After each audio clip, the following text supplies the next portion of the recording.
Hello, hello, hello. In this worked example called Hoop Race, we're going to follow up on a couple examples, couple of short examples involving rolling hoops. These are sort of follow-ups to things that we began to explore in the episode of What's the Big Idea about translational and rotational motion. So let's dig in. So here's a story I'd like to tell. The Society of Physics students at Wellesley College decides that they want to change the rules of the hoop race. Instead of racing on level ground, they want to pick a scenario that's a little bit more cerebral. So they propose to have a race in which the hoops start at the top of Severance Hill, and they don't get to be pushed. Just Sir Isaac Newton, just gravity is going to be in the driver's seat. The hoops will be released from rest, and whichever hoop gets to the bottom of the hill first will be the winner. And the question is, what's the best design of a hoop to make? Should you increase the mass or decrease the mass? Is it good to have a hoop with a big radius or not a big radius? Or what other design changes could the Society of Physics students make in order to ensure that their hoop wins the hoop race? So let's consider that problem in light of what we know about the kinetic energy of rolling objects. So, as you know, when an object is rolling without slipping, or any object for that matter, it can always have its total kinetic energy um, written in terms of the sum of two quantities. One is the translational motion of the center of mass, and the other term is the kinetic energy associated with rotational motion about that center of mass. And for the case of an object that rolls without slipping, we know that the translational kinetic energy, of course, is 1/2 times its mass times the velocity of the center of mass squared. And the rotational kinetic energy is 1/2 times the rotational inertia of the about the center of mass times omega squared. But omega, we know for an object that rolls without slipping, is related to the velocity of the center of mass. Omega is just the velocity of the center of mass divided by r. And it's easy to calculate the rotational inertia of a hoop rotating about its center of mass. The rotational inertia of a hoop about its rotating about its center of mass is just the mass of the hoop times the radius squared. And we have that multiplied by VCM over R quantity squared. So you see that the R's are going to cancel here. And we're left with being able to write the total kinetic energy of the hoop is 1/2 m times v center of mass squared plus v center of mass squared. In other words, it's just equal to the mass of the hoop times the velocity of the center of mass squared. Now, where does this kinetic energy come from? The object starts at rest. It's obviously coming from the potential energy in the system that is being converted into kinetic energy. So, at any time after we know that the change in potential energy plus the change in kinetic energy must add to zero. So that implies, if you work it through, that when the hoop has fallen a height of magnitude delta H, we have the relationship that mg times delta H must equal to m times the velocity of the center of mass squared.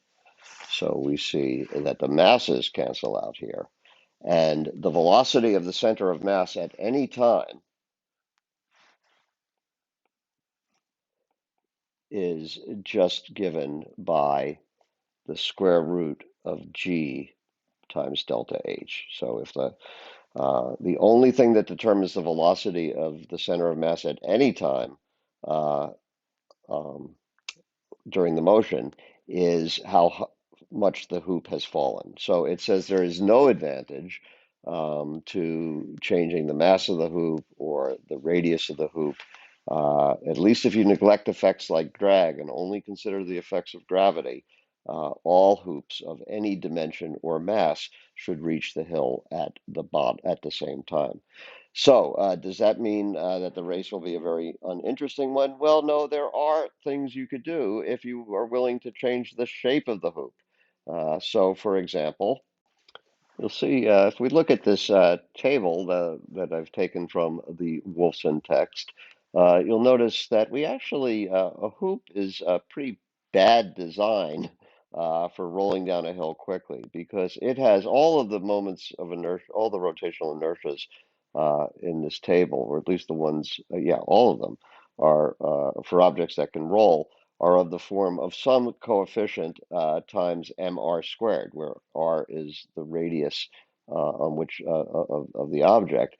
And for a hoop, a thin hoop, the coefficient out in front is a 1, and that's basically the 1 that appears here. And the bigger that coefficient is, if you work through the math, you can see the smaller the velocity of the center of mass is going to be. That's pretty obvious. The bigger you make this number when you solve for the velocity of the center of mass, you're going to get a smaller number. So the best thing to choose on this list would be a solid sphere, where the coefficient out in front is only 2/5, and then you will have an object which rolls down the hill faster. So choose a bowling ball or something like that in your hoop race, and you are sure to win. Okay, so that's one example. One more example having to do with hoops.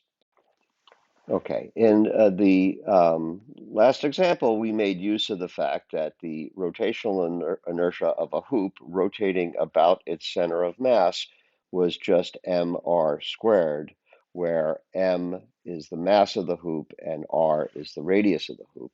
And how do we get that? Well, it's easy because even though a hoop is a continuous object, the way we calculate rotational inertia, you'll recall, is to break a continuous object up into little chunks of mass dm, and then just sort of add up dm times r squared, where r squared is the distance to the axis, and you sort of integrate over the whole object to get the total rotational inertia. And for the case of a hoop, well, that integration, it sounds scary, but it's trivial because all of the mass that makes up the hoop is exactly the same distance away from the axis of rotation about which you're trying to calculate.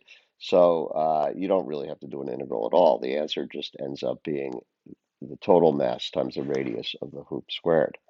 Okay, so now I'm going to give you a problem which sounds much more daunting. Suppose I told you, you take a nail and you hammer and you bang a nail into your wall and you hang the hoop on the nail, and then you ask, what is the rotational inertia for the hoop if it's rotating about this axis?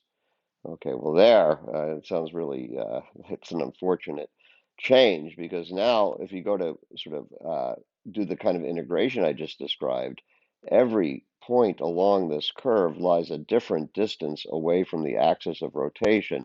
And that really seems like a horrible integration to have to do. So finding the moment of inertia or the rotational inertia about this nail sounds impossible, but not to worry. What's going to come to our rescue? Our old friend, or our new friend, because you just learned about it, the parallel axis theorem. And we wrote down the parallel axis theorem in the episode of What's the Big Idea about translational and rotational motion. And let me just remind you of how we wrote it. We said that if you want to know the rotational inertia about an axis that's parallel to an axis going through the center of mass, all we have to do is take the rotational inertia about the center of mass and add to that the total mass of the object times what we called h squared, where h was the difference between the two axes. So recognize that that's exactly the situation that we have here. Here's the center of mass, and we know the rotational inertia about the center of mass. And we're being asked to find the rotational inertia about an axis that is parallel to the original axis. Both of these axes are perpendicular to the plane of the figure, and they are separated in this case by a distance, well, which clearly r. So what that says is that according to the parallel axis theorem, we expect The rotational inertia of the hoop about that nail is mr squared. That's the rotational inertia about the center of mass, plus the total mass times the distance between the axes squared. Well, the distance between the axes in this case is also r. So this is just 2mr squared, and we are done. So that shows you the power of the parallel axis theorem, and that is it for this worked example. Hope to see you again soon. Bye bye.